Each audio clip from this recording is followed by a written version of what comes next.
Welcome back to the heart of the gridiron. Today, we are diving deep into a situation so tense, so psychologically heavy, that it has the entire NFL landscape questioning the very nature of competitive sportsmanship. Imagine for a moment being the absolute pinnacle of your profession. You are the gold standard. You are the reigning defensive player of the year. Every time you step onto the field, you are triple-teamed, held, and schemed against, yet you still find a way to break through and terrorize opposing quarterbacks. You are shattering franchise records, climbing the all-time sack leaderboards, and playing with a level of ferocity that legends like Lawrence Taylor or Reggie White would admire. But there is a catch, a massive, soul-crushing catch. Despite your greatness, your team is a disaster. The scoreboard is a constant reminder of failure. The locker room is a revolving door of frustration. This is the paradoxical reality of Myles Garrett and the Cleveland Browns. To understand the gravity of what is happening right now, we have to look back at the historical context of the factory of sadness. The Cleveland Browns are a franchise defined by heartbreak. Since their return to the NFL in 1999, they have been a symbol of instability. We are talking about dozens of starting quarterbacks, a literal graveyard of jersey names, and coaching carousels that never seem to stop spinning. Even when they found a spark in 2020, it felt like a fleeting dream. Now, in the current season, the wheels haven't just come off, the entire vehicle has disintegrated. The offense is historically stagnant. The quarterback situation is a financial and strategic nightmare, and the fan base is reaching a breaking point.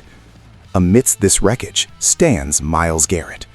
In 2023, Garrett solidified his legacy by winning the Defensive Player of the Year award, a feat that required him to outperform the likes of TJ Watt and Micah Parsons. His advanced metrics are staggering. According to PFF, his pass rush win rate consistently hovers near the 25 to 30% mark, a number that is frankly unheard of for someone facing the level of attention he receives.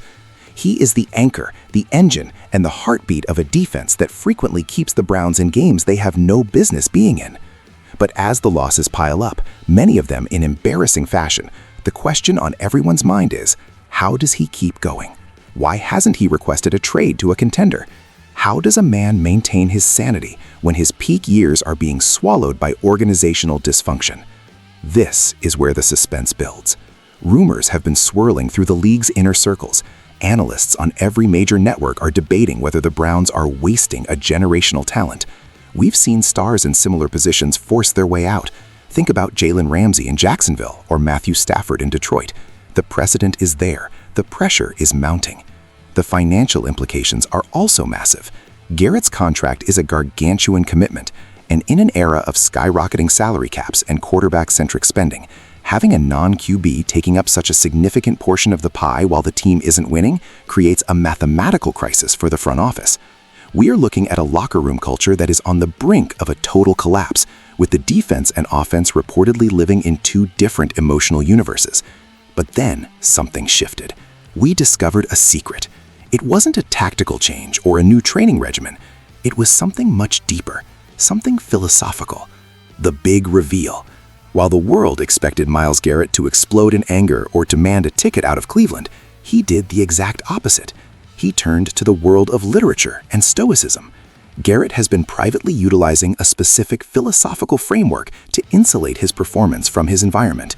He famously quoted Dylan Thomas, stating, "Do not go gentle into that good night." He isn't just playing football, he is conducting a psychological experiment in resilience. He has decided that his worth is not tied to the final score, but to the purity of his individual effort and the inspiration he can provide to those watching his struggle. This revelation has sent shockwaves through the NFL. It challenges the very idea that winning is everything. For Garrett, the process is the victory. This mindset allows him to block out the noise of a failing offense led by the likes of Jameis Winston or the ghosts of Deshaun Watson's performance. He has created a mental fortress.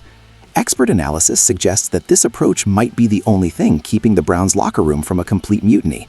If the best player on the team, the leader of the franchise, refuses to quit or complain, how can anyone else? Strategically, this means the Browns have a foundation to build on, but it also places an enormous burden on the front office to fix the other side of the ball before Garrett's prime concludes. We are talking about a ripple effect that touches everything from season ticket sales to the city's local economy. If Garrett stays and maintains this level of play, he becomes more than a player. He becomes a civic icon of endurance. However, if the losing continues, even the strongest philosophy has its limits.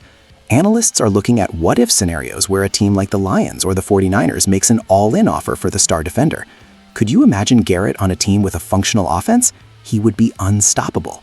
The league is at a crossroads with this story. It's a battle between loyalty and legacy. As we look toward the future, the implications are clear.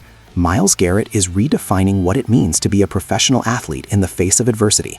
He is teaching a masterclass in mental toughness that transcends the football field. This isn't just about sacks anymore. It's about the human spirit's ability to thrive in a vacuum of success.